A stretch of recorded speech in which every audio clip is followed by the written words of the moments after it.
Hello साथियों, स्वागत है आप सभी का आज की क्लास में। और आज हम बात करेंगे पादप जगत के बारे में। इसकी पिछली वाली क्लास में हमने जंतु जगत के सारे टॉपिक्स क्लियर कर लिए थे और उसमें हमने जंतु जगत में तमाम जीवों से संबंधित जगत का अध्ययन किया था, जिसमें हमने प्रोटोजोआ, पोरीफेरा, सिलेंट्रेटा, आपके कार्डेटा, तमाम जंतु जगत का अध्ययन किया था। और आज हम जो है प्लांट किंगडम की बात करेंगे। ठीक है, तो यहाँ पे देखिए आपका पादप जगत ओके रेडी है। तो ठीक है, इसके बारे में हम लोग आज अध्ययन करेंगे।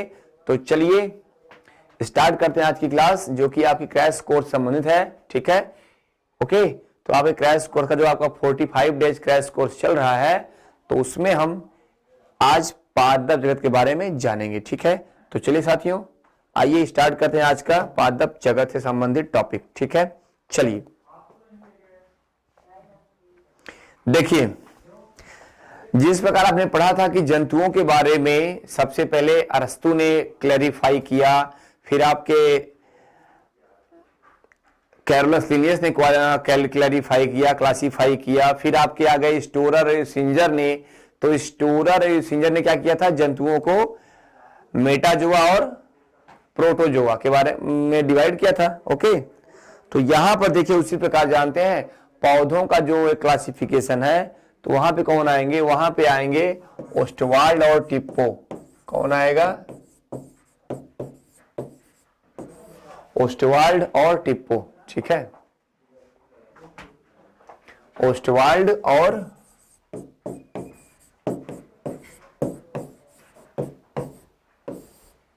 ठीक है, ओस्टवाल्ड और टिप्पो। ओके, तो यहां पे ओस्टवाल्ड और टिप्पो जो है, इन्होंने क्या किया था, इन्होंने पौधों को जगत में क्या किया था, बांटा था। ठीक है, तो जो पौधों का जो जगत है आप जानते हो प्लांटी है। क्या है पौधों का जगत, जगत प्लांटी। पौधों का जगत क्या है, तो वो प्लांटी है। ठीक है, पौधों का जगत क्या है, वो प्लांटी है।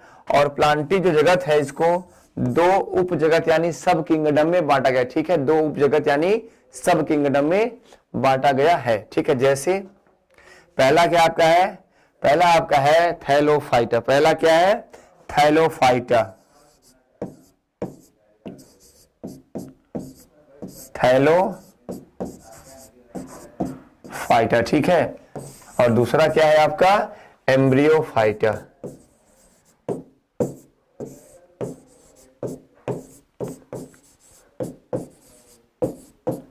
ठीक है, थैलोफाइटा और एम्ब्रियोफाइटा। वीडियो कट तो लिखावट जो है कट तो नहीं रही, हाँ नहीं कट रहा, चलो सही है। ठीक है, तो थैलोफाइटा और एम्ब्रियोफाइटा, देखिए ध्यान दीजिएगा।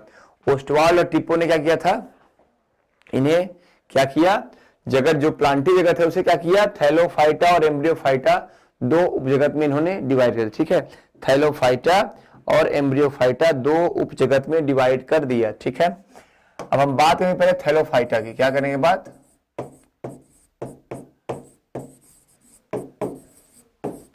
थैलोफाइटा की, ध्यान रखिएगा थैलोफाइटा।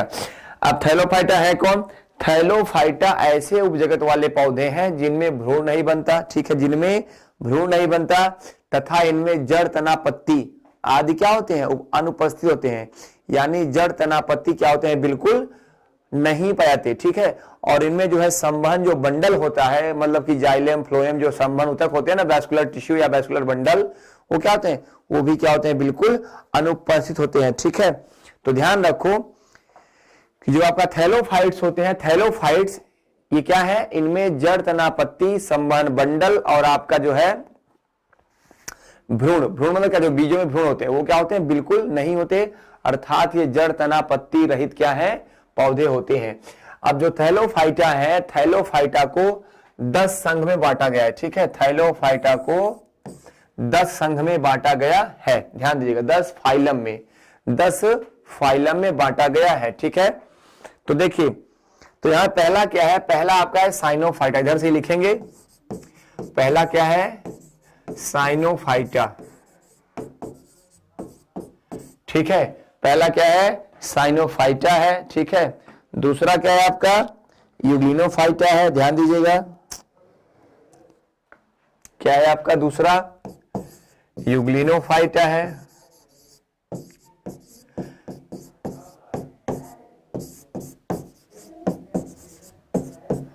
ठीक है। दूसरा क्या है आपका, यूग्लिनोफाइटा है, तीसरा क्लोरोफाइटा है, तीसरा क्लोरोफाइटा,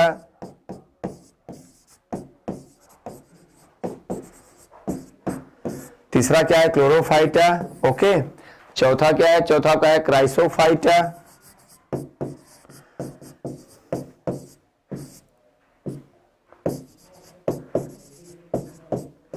ठीक है।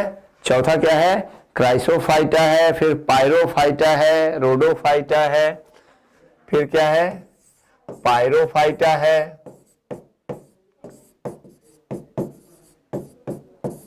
फिर छठवां क्या है रोडोफाइटा है, ठीक है। देखो यहां पर पहला क्या आपका है साइनोफाइटा है, यूग्लिनोफाइटा है, क्लोरोफाइटा है, क्राइसोफाइटा है, रोडोफाइटा है, पायरोफाइटा है, रोडोफाइटा, ओके। पायरोफाइटा सॉरी पायरोफाइटा और आपका फियोफाइटा है, ठीक है। पायरोफाइटा और फियोफाइटा, ओके। फिर रोडोफाइटा, ये क्या है आपका फियोफाइटा, ठीक है। सातवां क्या है आपका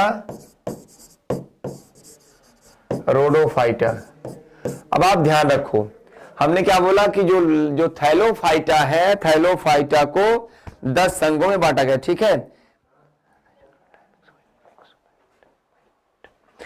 ठीक है, तो जो थैलोफाइटा है उन्हें क्या है 10 संघों में बांटा गया, ठीक है। किसमें बांटा गया है 10 संघों में बांटा गया है, ठीक है। तो यहां पे आठवां क्या रहेगा आपका, आठवां साइजोमाइकोफाइटा, साइजोमाइकोफाइटा।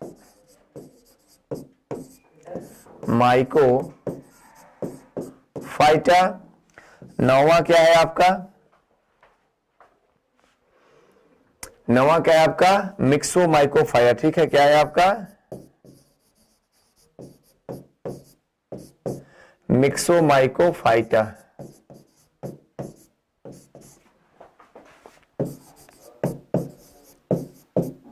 ठीक है।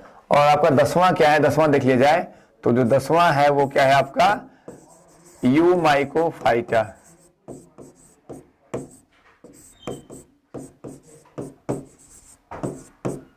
ठीक है। क्लियर है, हाँ चलो क्लियर है, ठीक है। तो यहां पे ध्यान रखो बच्चों, यहां पे मैंने आपको थैलोफाइटा को जो 10 फाइलम में डिवाइड किया गया है उसके बारे में बताया, ठीक है। अब देखो तो यहां पे जो आपका साइनोफाइटा, पहला क्या है, पहला क्या है आपका साइनोफाइटा, ठीक है। पहला क्या है साइनोफाइटा।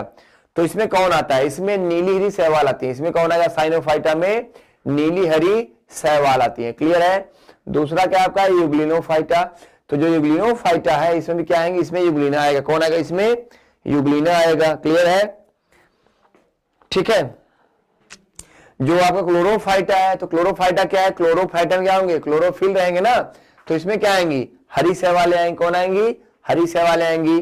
क्राइसोफाइटा चौथा क्या है क्राइसोफाइटा, तो क्राइसोफाइटा में क्या है इसमें पीले हरे शैवाल आते हैं, इसमें क्राइसोफाइटा में पीले हरे शैवाल आते हैं, ठीक है, ओके।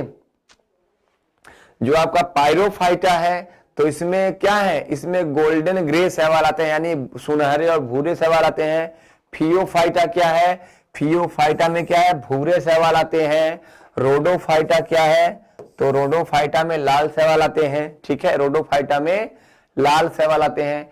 अब देखो शैवालों को लेकर हम यहीं पे रुक जाएंगे, तो कहने का मतलब जो थैलोफाइटा है तो इसमें पहले से लेकर के 7वें तक, माने जो प्रथम 7 संघ है ना, प्रथम 7 संघ साइनोफाइटा, यूग्लिनोफाइटा, क्लोरोफाइटा, क्राइसोफाइटा, पायरोफाइटा, फियोफाइटा और रोडोफाइटा, तो जो प्रथम 7 संघ है वो शैवालों के हैं, ध्यान रखो बिल्कुल, ठीक है। जो प्रथम 7 संघ है वो किसके हैं शैवालों के हैं, क्लियर है। अब देखो शैवाल तो हो गए, इसमें अब क्या साइनोफाइटा में आएगा नीली शैवाल आएंगी, इसमें यूग्लिना आएगा, इसमें हरी शैवालें आएंगी, इसमें क्राइसो में क्या आएंगी सुनहरी और पीली और भूरी शैवालें आएंगी, इसमें क्या है सुनहरी भूरी शैवालें आएंगी, इसमें भूरी शैवालें आएंगी, इसमें लाल शैवाल आएंगी। तो कहने का मतलब प्रथम 7 संघ शैवालों के लिए, क्लियर है। प्रथम 7 संघ किसके लिए है शैवालों के लिए है, आप बिल्कुल अच्छे से देख लीजिए, ठीक है।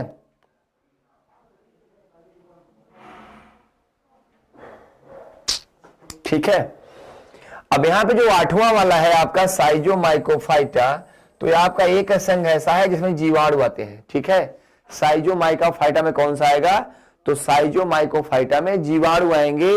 और जो आपका नौवां संघ है मिक्सोमाइकोफाइटा और यूमाइकोफाइटा 10वां वाला, तो यहाँ पे क्या होगा आपका, तो 9वां में और 10वां में इसमें क्या आएगा, इसमें आपके कौन आएगा, कवक आएंगे। कौन आएगा, कवक यानी फंगस, ठीक है। इसमें कौन आएगा, फंगस आएंगे यानी फफूद। क्या बोलते हैं कवक को हम हिंदी में, फफूद कहते हैं। तो इसमें क्या आएगा आपका, कवक आएगा, ठीक है। क्या आएगा, इसमें कवक आएगा। तो जो आपका थैलोफाइटा है, जो उसमें प्रथम 7 संघ है वो शैवालों के लिए है, जो बाद के 3 है 8वां 9वां 10वां, तो 8वां आपका जो है साइजोमाइकोफाइटा वो जीवाणुओं के लिए है, और 9वां और 10वां किसके लिए है, कवकों के लिए है, ठीक है। यही पूरा क्या है आपका थैलोफाइटा। क्लियर है, थैलोफाइटा क्लियर है। चलो यहां तक हो गया। इसके बाद देखो, इसके बाद क्या आपका एम्ब्रियोफाइटा। क्या था आपका, एम्ब्रियोफाइटा, ठीक है। जो आपका एम्ब्रियोफाइटा क्या है, एम्ब्रियोफाइटा, तो एम्ब्रियोफाइटा को आपका 2 उपजगह में बांटा गया है, ठीक है। कौन कौन से, ब्रायोफाइटा और ट्रेकियोफाइटा। जो आपका एम्ब्रियोफाइटा है इसको किसमें बांटा गया है, ब्रायोफाइटा और ट्रेकियोफाइटा। किसको,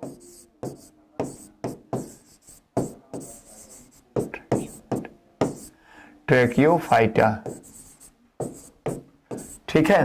ब्रायोफाइटा और ट्रेकियोफाइटा में बांटा गया, ठीक है, ओके। अब जो एम्ब्रियोफाइटा होते हैं ना, तो इसमें क्या होता है, इसमें भ्रूण बनता है। क्या बनता है, भ्रूण बनता है, ओके। इसमें क्या होते हैं, भ्रूण बनते हैं, ठीक है। तो ये क्या है, ये भ्रूण युक्त है, और थैलोफाइटा क्या है, भ्रूण रहित है, ठीक है। ये विथ एम्ब्रियो है, वो क्या है, विदाउट एम्ब्रियो है, ओके।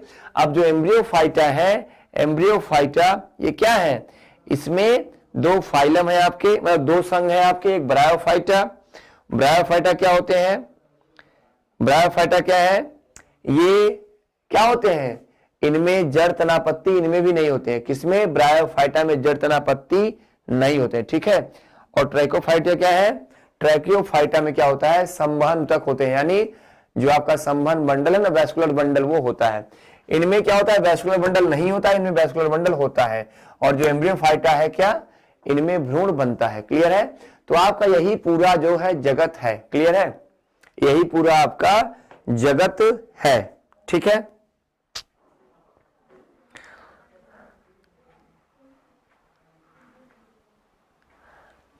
ठीक, आगे बढ़ा जाए, चलो। तो यहां के बाद जो हम देखेंगे क्या, पौधों का जो है जगत आगे बढ़ेंगे हम लेकर के। अब देखो मैंने आपसे क्या बोला कि जो पादप जगत में जो प्रथम 7 संघ है वो शैवालों के लिए है, 8वां जो है जीवाणुओं के लिए है, और जो 9वां 10वां किसके लिए है, कवक के लिए है, ओके, कवक के लिए है, ठीक। तो बाकी जो आपका एम्ब्रियोफाइटा है दूसरा वाला, उसमें 2 उपजगत हैं, ब्रायोफाइटा और ट्रैकियोफाइटा। तो जो ब्रायोफाइटा है तो उसके क्या है, उसको क्या है, संवहन ऊतक नहीं होता है, और जो ट्रैकियोफाइटा है तो उनमें संवहन ऊतक होता है, ठीक है। अब जो ट्रैकियोफाइटा है, ट्रैकियोफाइटा, तो ट्रैकियोफाइटा के आगे 2 क्या होंगे, 2 क्लास हो जाएंगे, 2 क्लास, ठीक है। अब जो 2 क्लास हो जाएंगे वो कौन कौन से होंगे, जिम्नोस्पर्म और एंजियोस्पर्म। कौन कौन से हो जाएंगे, जिम्नोस्पर्म और एंजियोस्पर्म, ठीक है, ठीक। तो जो जिम्नोस्पर्म होते हैं, जो जिम्नोस्पर्म है वो क्या है भैया, तो जिम्नोस्पर्म ऐसे पौधे होते हैं जिनमें क्या होता है, बीजों के ऊपर आवरण नहीं होता। जिम्नोस्पर्म क्या है, जिम्नोस्पर्म ऐसे पौधे हैं जिसमें बीजों के ऊपर आवरण नहीं होता। और एक क्या है आपके एंजियोस्पर्म है, तो एंजियोस्पर्म क्या है, बीजों के ऊपर आवरण होता है, ठीक है, ओके। देख लो यहां पे, एक आपका है जिम्नोस्पर्म,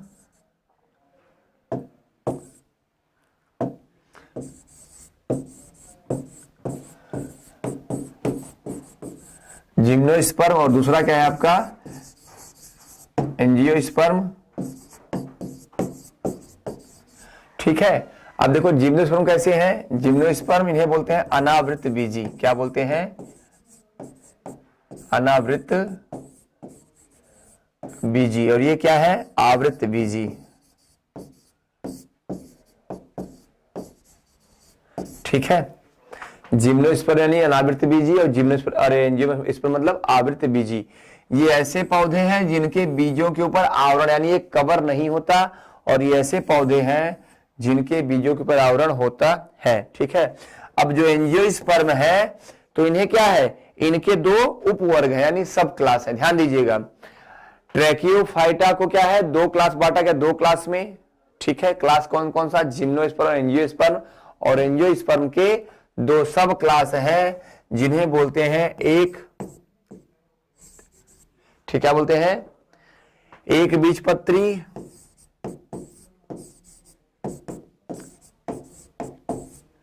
और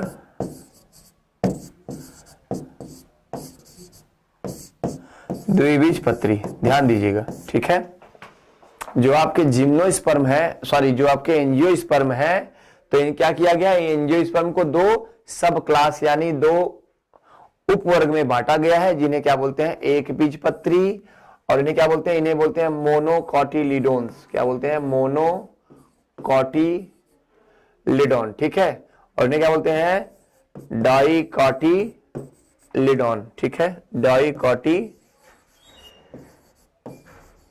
ठीक है, इन्हें बोलते हैं मोनोकॉटिलिडोन और इन्हें बोलते हैं डाइकॉटिलिडोन। ठीक है, एक बीजपत्री और द्विबीजपत्री। क्लियर है, एक बीजपत्री क्या है, जैसे सरसों सरसों, द्विबीजपत्री क्या है, जैसे गेहूं वहूं। ठीक है, एक बीजपत्री क्या है, जैसे सरसों हो जाएगा भैया, और द्विबीजपत्री क्या रहेगा, जैसे आपके।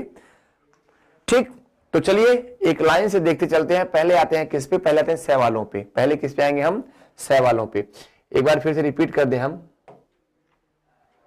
ओस्टवाल्ड टिप्पो ने क्या किया 1942 में, ओस्टवाल्ड टिप्पो ने 1942 में पादप जगत के लिए क्या किया, प्लांटी जो था उसको दो उपजगत में बांटा। ध्यान दीजिएगा, 1942 में ओस्टवाल्ड टिप्पो ने पादप जगत को दो उपजगत में बांटा, दो उपजगत में बांट दिया। कौन कौन से, आपके थैलोफाइटा, जिसमें किसको रखा गया, थैलोफाइटा में, इसमें शैवालों को, जीवाणुओं को और कवक को रखा गया। ठीक है, ओके, और आपका जो है एम्ब्रियोफाइटा क्या है, एम्ब्रियोफाइटा में ऐसे पौधों को रखा गया जिसमें भ्रूण बनते हैं, और इन्हें दो उपजगत में बांटा गया, ब्रायोफाइटा और ट्रैकियोफाइटा। ब्रायोफाइटा जो है वो ऐसे पौधे हैं जिसमें भ्रूण नहीं बनता, सॉरी जिसमें संवहन मंडल नहीं होता, और ट्रैकियोफाइटा ऐसे पौधे हैं जिसमें संवहन मंडल होता है।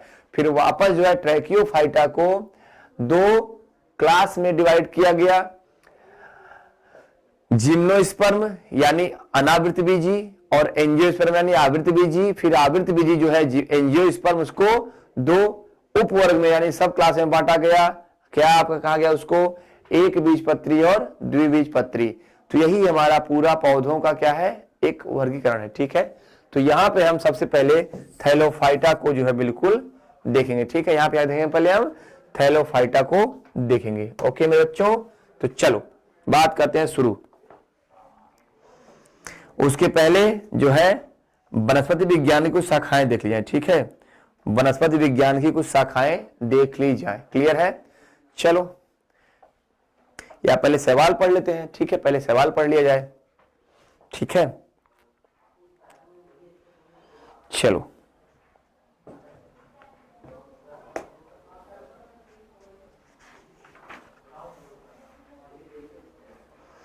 ठीक है, पहले क्या पढ़ते हैं, पहले सवाल पढ़ते हैं।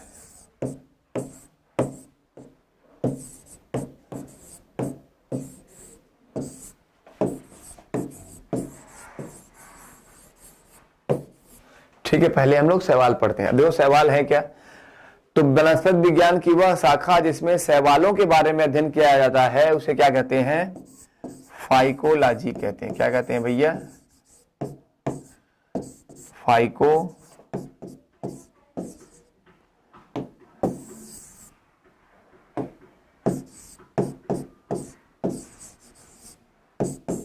ठीक है, फाइकोलॉजी क्या है, फाइकोलॉजी क्या है,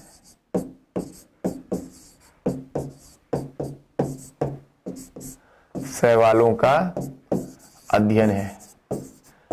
क्या है, शैवालों का अध्ययन है। ठीक है, तो फाइकोलॉजी क्या है, शैवालों का अध्ययन है। ओके, अब अगर देखा जाए तो मैंने क्या बोला, थैलोफाइटा के प्रथम 7 संघ, थैलोफाइटा के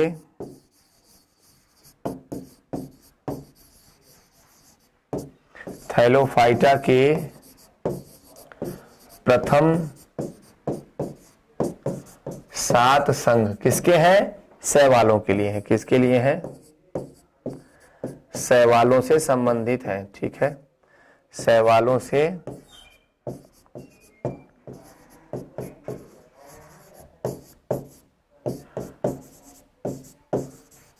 ठीक है, थैलोफाइटा के प्रथम 7 संघ जो है किससे संबंधित है, तो वो शैवालों के संबंधित है।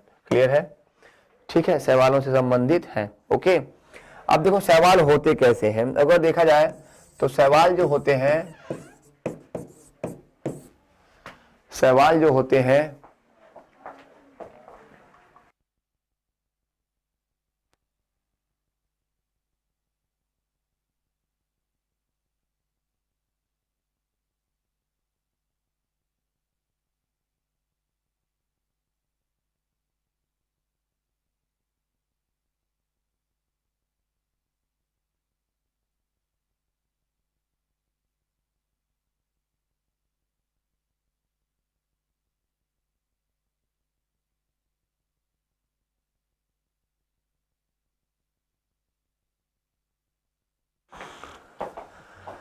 तो अगर शैवालों की अगर प्रकृति देखी जाए, शैवालों की अगर प्रकृति की बात की तो शैवाल कैसे होते हैं, तो शैवाल जो है क्या होते हैं, ये पर्णहरिम युक्त होते हैं। यानी ये कैसे होते हैं, इनमें क्लोरोफिल होता है। ठीक है, इनमें पर्णहरिम युक्त होते हैं।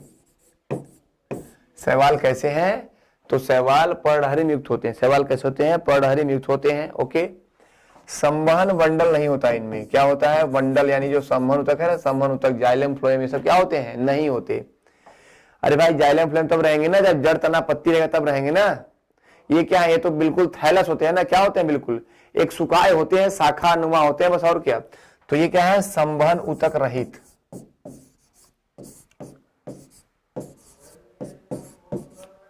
शैवाल कैसे होते हैं, तो शैवाल जो है क्या होते हैं, पर्णहरिम। इनमें क्या होता है, पर्णहरिम होता है। ये क्या होते हैं, संवहन ऊतक रहित होते हैं। ओके, इनमें भ्रूण भी नहीं बनता, यानी एम्ब्रियो नहीं बनता। ये मैंने आपको पहले ही बताया कि भ्रूण क्या है, नहीं बनता, लेकिन आत्मपोषी होते हैं। क्या होते हैं, आत्मपोषी, आप लिख लो स्वपोषी।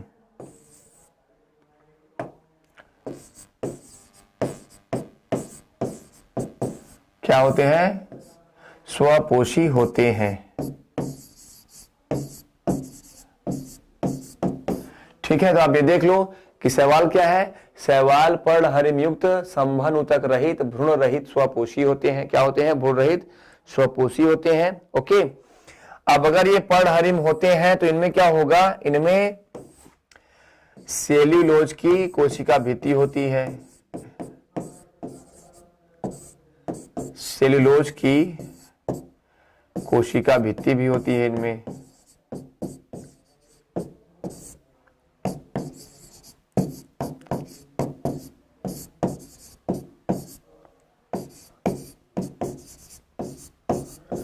ठीक है, अर्थात जो शैवाल है कैसे होते हैं, तो शैवालों में क्या है, क्लोरोफिल होता है। क्लोरोफिल है इसीलिए क्या है, ये शैवालों में क्लोरोफिल इसीलिए क्या है, क्लोरोफिल है इसीलिए क्या है भैया, ये स्वपोषी है। अब स्वपोषी है तो क्या होते हैं, सेल्यूलोज कोशिका भित्ति होती है। ओके, अब अगर स्वपोषी है तो आप सभी जानते हो कि ये पौधों वाले लक्षण जो है शो करेंगे। क्या करेंगे, पौधों से लक्षण शो करेंगे। अब जब ये पौधों से लक्षण शो करेंगे तो जाहिर सी बात है इनका क्या होगा, संचित भोजन क्या होगा, तो इनका संचित भोजन क्या रहेगा मेरे भाइयों, तो संचित भोजन स्टार्च होगा।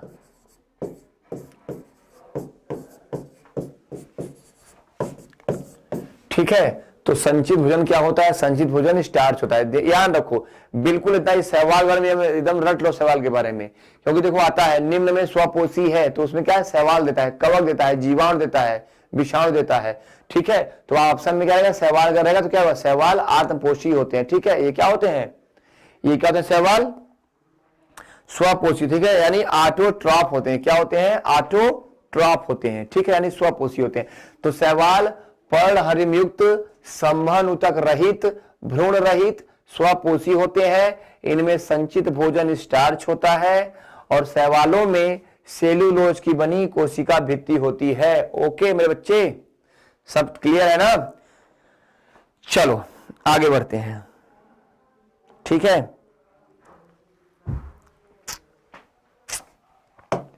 क्लियर है? चलो अब आगे बढ़ा जाए। अब अगर देखा है शैवाल रहते कहां हैं, तो शैवाल जो है कैसे होते हैं, शैवाल थैलस होते हैं। कैसे होते हैं? शैवाल थैलस होते हैं। शैवाल क्या होते हैं? सुकाय होते हैं। सुकाय मतलब क्या होता है? सुकाय यानी क्या होते हैं? थैलस। कैसे होते हैं? शैवाल सुकाय यानी थैलस होते हैं।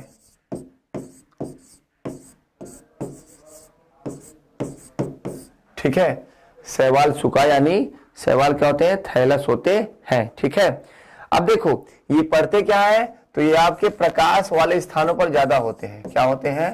प्रकाश वाले स्थानों पर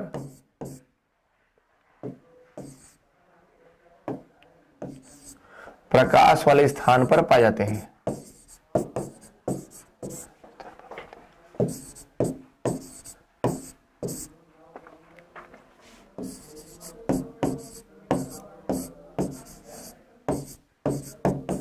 ठीक है, शैवाल कहां होते हैं? तो शैवाल प्रकाश वाले स्थानों पर पाए जाते हैं। ठीक है, ओके। अब ये होते कहां है, तो ये कहां होते हैं? तो ये ताजे जल के झरनों में होते हैं। ताजे गर्म जल के झरनों में होते हैं। कहां होते हैं? ताजे गर्म जल के झरनों में।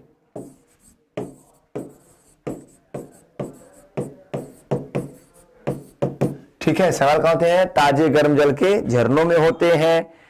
ठीक है, पेड़ों या चट्टानों पे होते हैं। पेड़ों, चट्टानों आदि पर कहां होते हैं?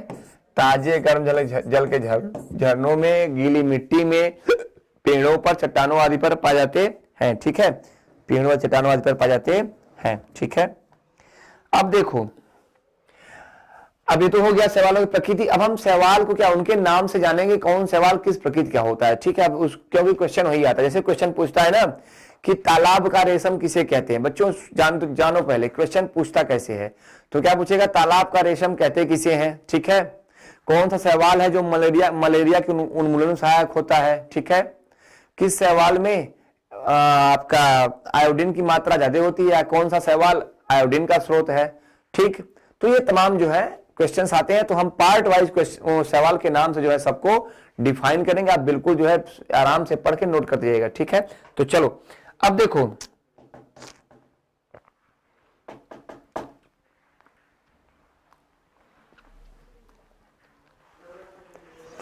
अब एक सवाल है रिबुलेरिया। क्या है आपका नाम उसका? रिबुलेरिया। ठीक है, अब रिबुलेरिया क्या है? तो जो आपका रिबुलेरिया है वो क्या करता है? झीलों और तालाबों के किनारों पर होता है। ठीक है, कहां होता है? झीलों और तालाबों के किनारों पर। झीलों, तालाबों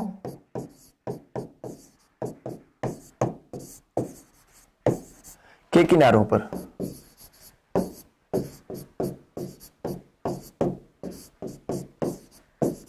ठीक है, कहां रहता है? झीलों, तालाबों के किनारों पर होता है। ठीक है, झीलों, तालाबों के किनारों पर होता है। क्लियर है? आगे बढ़ा जाए। इसके बाद देखो आपका क्या है, आपका अब कुछ सवाल जैसे जिसका नाम क्या है? डाइएटम्स। क्या है नाम? डाइएटम्स। डाइएटम्स। ठीक है, क्या है ये पानी पर तैरते रहते हैं। ये क्या है? ये पानी पर तैरते हैं। और ये भी ध्यान रखो बच्चों, एक आपको बताया आश्चर्यजनक बात कि बहुत से देशों में जो आपके एशियाई देश जैसे जापान में, चीन में, इन सब में क्या होता है? शैवालों को बिल्कुल प्रचुर मात्रा में आहार के रूप में लिया जाता है। ध्यान दीजिएगा, सलाद के रूप में, भोजन के रूप में, तंबाकू के रूप में, तमाम रूप में शैवालों को खाया भी जाता है। क्यों? क्योंकि शैवाल जो क्या होते हैं? शैवाल जो है विटामिन सी के बहुत ही प्रचुर मात्रा के स्रोत होते हैं। शैवालों में क्या होता है, शैवालों में विटामिन सी क्या होता है, शैवालों में विटामिन सी बहुत ही पर्याप्त मात्रा में पाया जाता है। ठीक है, तो क्या है आपका जो है डाइएटम्स और क्या आपका पानी पर तैरता है। ठीक है, इसी के साथ एक और है वाल्वॉक्स। तो आप ध्यान दीजिएगा कि पानी पर तैरने वाला शैवाल कौन सा है, डाइएटम और वाल्वॉक्स। ये क्या करते हैं, ये पानी में तैरते रहते हैं। ठीक है, अब देखो एक सवाल और है जिसका नाम है उडगोनियम। ये क्या है आपका उडगोनियम, क्या होता है, यह किसी पौधे पर, यह क्या होता है, किसी पौधे पर या किसी दूसरे शैवाल पर क्या होता है, अधिपादप के रूप में उगाता है। अधिपादप क्या होते हैं, जो दूसरे पौधों पर उगाए, अधिपादप के रूप में। अधिपादप क्या है, इसे वो क्या बोलते हैं, इसे बोलते हैं एपीफाइट कहते हैं। क्या कहते हैं भैया इसे, तो एपीफाइट्स कहते हैं। ये क्या होते हैं, ये दूसरे पौधों की शाखाओं आदि पर क्या होते हैं, बिल्कुल उगाते हैं। तो अधिपादप के रूप में उडगोनियम क्या है, अधिपादप के रूप में होता है। क्लियर है, चलो उडगोनियम क्या है, अधिपादप के रूप में होते हैं। ठीक है, प्रोटोडर्मा, देखो ध्यान रखो यही सब क्वेश्चन आता है। प्रोटोडर्मा, आपसे क्वेश्चन क्या पूछेगा कि कछुए के पीठ पर उगने वाला शैवाल है कौन सा, निम्न में से कौन सा शैवाल या निम्न में से कौन सा जीव कछुए की पीठ पर क्या होता है, अधिपादप के रूप में होता है। तो क्या होता है, जो समुद्री कछुए नहीं होते हैं 300 कुंटल के बड़े बड़े जो होते हैं, सॉरी 300 कुंटल नहीं 3-4 कुंटल के होते होंगे। ठीक है, तो जो आपके समुद्री कछुए होते हैं क्या होता है, तो प्रोटोडर्मा क्या होता है, प्रोटोडर्मा जो है क्या कछुओं की पीठ पर क्या होता है, कछुओं की पीठ पर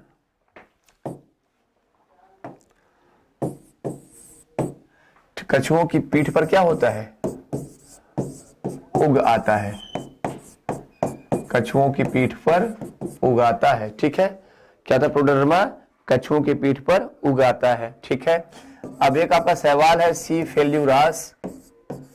इसका तो एग्जाम में बहुत ज्यादा क्वेश्चन आते हैं इससे संबंधित। सी फेल्यूरास क्या है, यह चाय की पत्तियों क्या होता है, चाय की पत्तियों को संक्रमित करता है,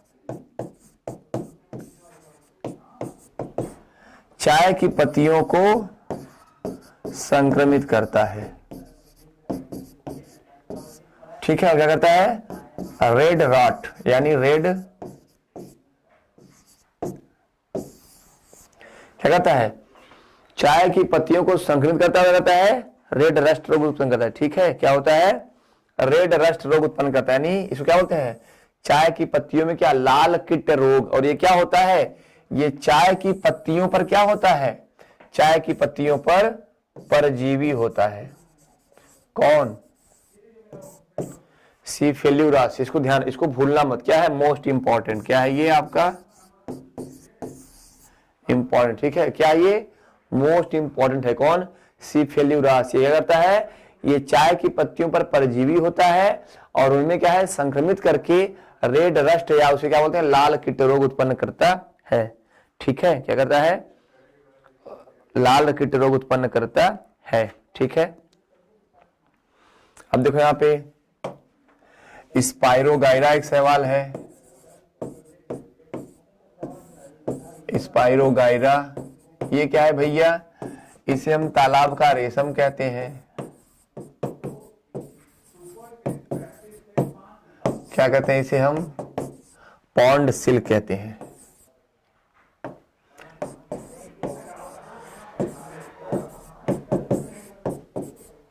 ठीक है, इसे क्या बोलते हैं हम लोग, इसे हम पॉन्ड सिल्क बोलते हैं। ठीक है, क्या बोलते हैं, पॉन्ड सिल्क बोलते हैं। एक आपका सवाल लैमिनेरिया।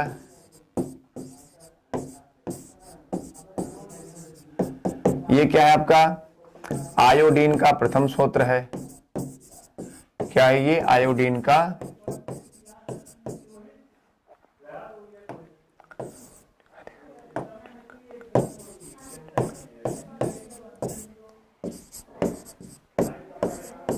ठीक है, तो क्या है आपका लैमिनेरिया।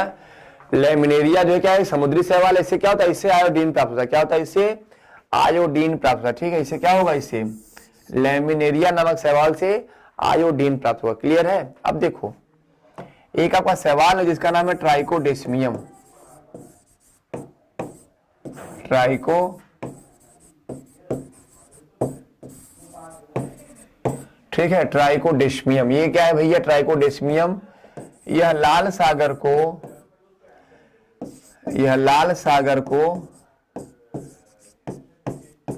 क्या करता है? लाल रंग प्रदान करता है। ठीक है, यह लाल सागर को लाल रंग प्रदान करता है। ठीक है, क्या करेगा यह लाल सागर को लाल रंग प्रदान करता है। कौन? आपका ट्राइकोडेस्मियम एरिथ्रियम। ठीक है, ट्राइकोडेस्मियम एरिथ्रियम। ओके,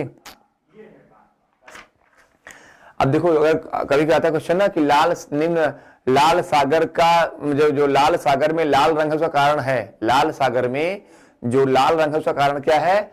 तो ट्राइकोडेस्मियम से क्या बोलते हैं? यह कौन सा सवाल है? यह नीली हरी सवाल, लेकिन करता क्या है? लाल सागर में क्या करता है? यह लाल सागर को लाल रंग प्रदान करता है। क्लियर है? क्लियर है? चलो आगे बढ़ जाए। अब देखो, एक सवाल कौन सा है? कोंड्रस। कौन सा है? कोंड्रस। एक सवाल आपका है कोंड्रस। अब देखो, इससे क्या होता है? इससे जो है ना एक पदार्थ प्राप्त होता है। ठीक है, क्या होता है? एक पदार्थ प्राप्त होता है। जिसे क्या बोलते हैं? जिसे एगार एगार बोलते हैं। क्या उसे बोलते हैं? एगार एगार कहते हैं, या उसे हम आयरिस एगार कहते हैं।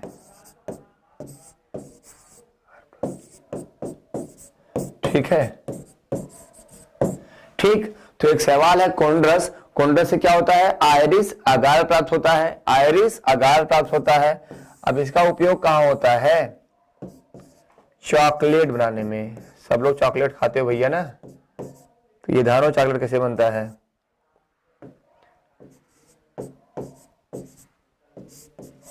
किसमें? चॉकलेट बनाने में।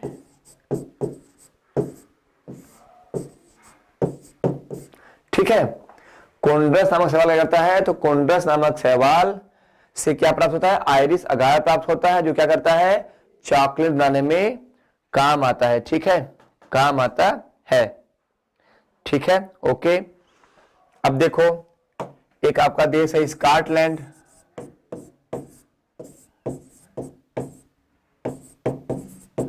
स्कॉट आप जानते हैं, जो आपका स्कॉटलैंड है ना, तो वहां पे सवाल क्या है? रोडोमेरिया। क्या है?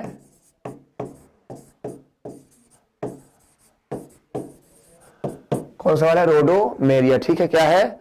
रोडोमेरिया। रोडोमेरिया पल्मेटा। क्या है उसका नाम भैया? स्कॉटलैंड में रोडोमेरिया पल्मेटा को कैसे मालूम कैसे खाते हैं? तंबाकू की भांति प्रयोग करते हैं, तंबाकू की तरह।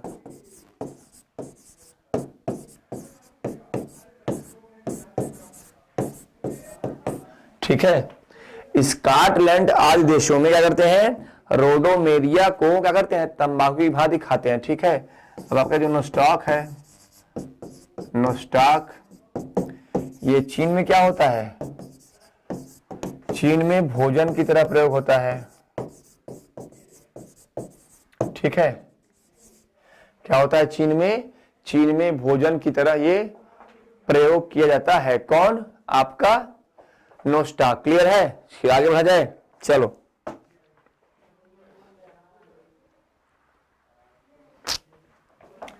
ठीक है। अब देखो, जो आप टाइपिंग कराते हो ना, जो आप टाइपिंग कराते हो, टाइपिंग का जो टाइपिंग में स्याही लगती है, जो टाइपिंग करती है ना, जो टाइपिंग में स्याही, तो उसके लिए क्या होता है? एलिजन नामक पदार्थ होता है।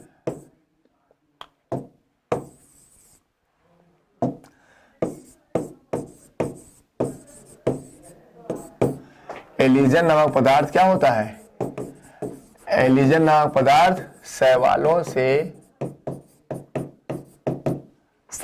से प्राप्त होता है। क्या होता है? एलिजन नामक पदार्थ क्या होता है? शैवालों से प्राप्त होता है। जो क्या करते हैं? जो टाइपराइटर में क्या होता है? जो टाइपराइटर के क्या होता है? रोलर होता है। कहां होता है? रोलर में। ठीक है, ठीक है। जो टाइपराइटर के रोलर में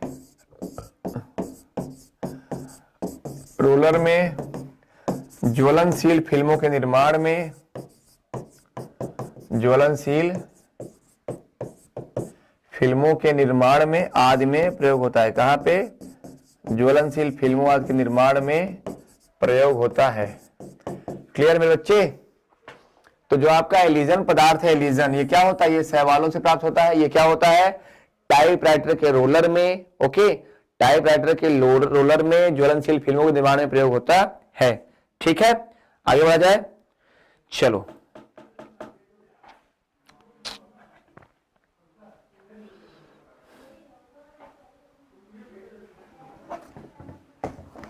ठीक है, अब एक क्वेश्चन आता है क्या कि अगार अगार नव प्राप्त, अगार अगार नव पदार्थ प्राप्त किया जाता है। तो जो अगार अगार होता है किससे प्राप्त होता है आपका? तो अगार अगार का प्राप्त किससे होता है? शैवालों से प्राप्त होता है। ध्यान रखो, अगार अगार किससे प्राप्त होगा?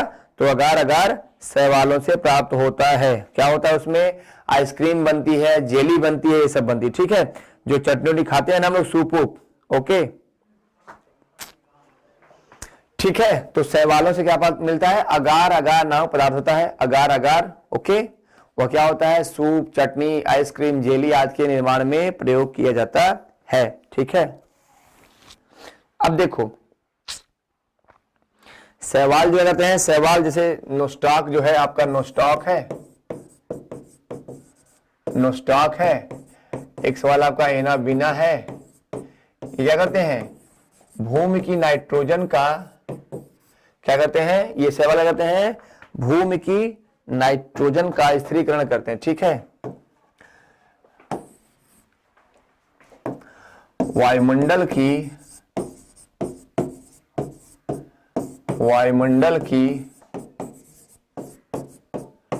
नाइट्रोजन का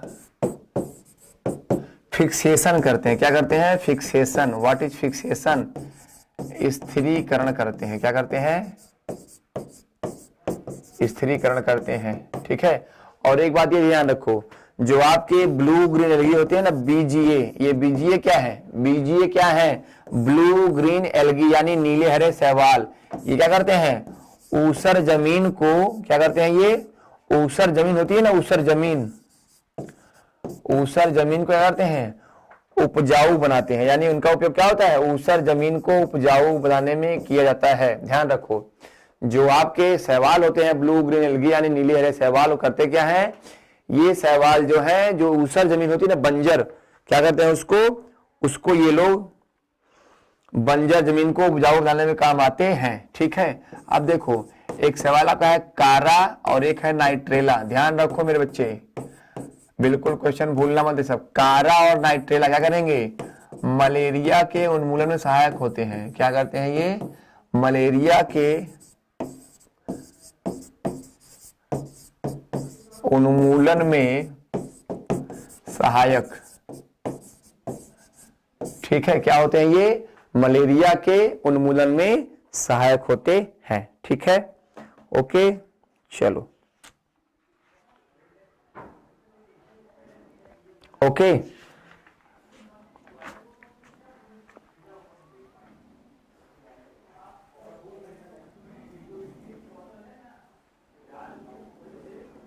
ठीक है, चलो, अभी भी ध्यान रखो, एक क्वेश्चन आता है कि जो शैवाल जो है, जो वायुमंडल की नाइट्रोजन का स्थिरीकरण करते हैं, तो कहां होते हैं? तो ध्यान रखो कि जो नाइट्रोजन का स्थिरीकरण करते हैं वो कहां होते हैं? धान के खेत में होते हैं। कहां है? धान के खेतों में। ठीक है, कौन सा? नाइट्रोजन स्थिरीकरण, नाइट्रोजन स्थिरीकरण वाले शैवाल।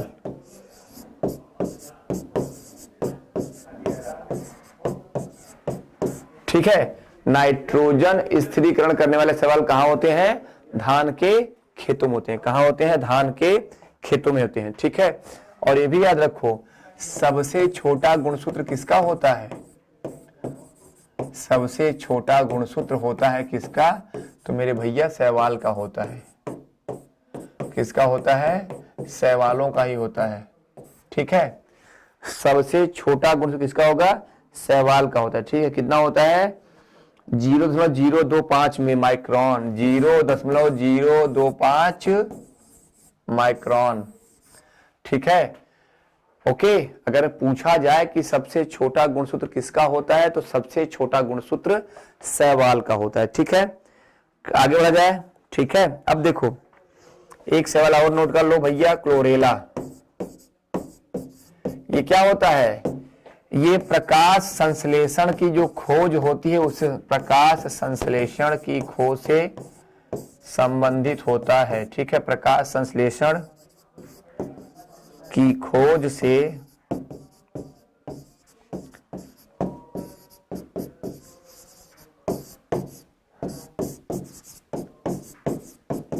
प्रकाश संश्लेषण की खोज से संबंधित होता है, ठीक है। प्रकाश संश्लेषण की खोज से संबंधित होता है, क्लियर है। चलो आगे बढ़ा जाए। अब देखो तो यहां पे सवालों की बात कर ली हमने, एक बार रिपीट कर लिया जाए।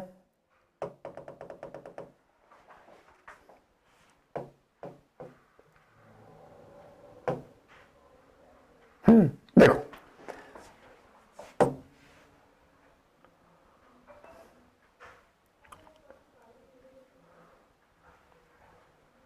सवाल क्या होते हैं, तो सवाल आपके एल्गी क्या होते हैं, फाइको, इनका अध्ययन क्या होता है, फाइकोलॉजी में होता है, ओके, फाइकोलॉजी में होता है। और जो आपका जगत जो है थैलोफाइटा, क्या है आपका जो उप जगत है थैलोफाइटा, उसके जो प्रथम 7 संघ हैं, प्रथम 7 संघ किसके हैं, शैवालों के लिए रखे गए हैं, ठीक है। अब देखो सवाल कैसे होते हैं, तो सवाल आपके पर्णहरिम युक्त होते हैं, संवहन ऊतक रहित होते हैं, भ्रूण रहित होते हैं, स्वपोषी होते हैं। क्यों ये स्वपोषी होते हैं, तो ये स्वपोषी इसलिए होते हैं क्योंकि इनमें क्या होता है, इनमें क्लोरोफिल है, क्लियर है। अब ये क्या होता है, इनका जो संचित भोजन होता है, शैवालों का संचित भोजन क्या होता है, स्टार्च होता है। शैवालों का संचित भोजन क्या है, तो इनका भोजन स्टार्च है। और इनमें क्या होती है, इनमें सेलुलोज की बनी कोशिका भित्ति होती है, क्या होती है, सेलुलोज की बनी कोशिका भित्ति होती है। शैवाल कैसे सुकाए होते हैं, सुकाए यानी थैलस होते हैं, इसका मतलब क्या है, तो इसका मतलब ये हो गया कि शैवालों में जड़ तनापत्ति नहीं होता। और ये क्या होते हैं, प्रकाश वाले स्थानों पर ज्यादातर पाए जाते हैं। कहां होते हैं, ताजे गर्म जल के झरनों में, मिट्टी में, पेड़ों पर, चट्टानों आदि पर ये होते हैं, ओके। अब एक सवाल है जो रिबुलेरिया, ये क्या है, ये झीलों तालाबों किनारों पर रहता है। डाइएटम्स और वालवाक्स क्या होते हैं, देखिए डाइएटम्स और वालवाक्स ये क्या होते हैं, ये खाए भी जाते हैं, ठीक है। इनका प्रयोग कहां होता है, खाने में भी, यानी सलाद के रूप में होता है। तो ये कहां होते हैं, पानी पर तैरने वाले शैवाल हैं।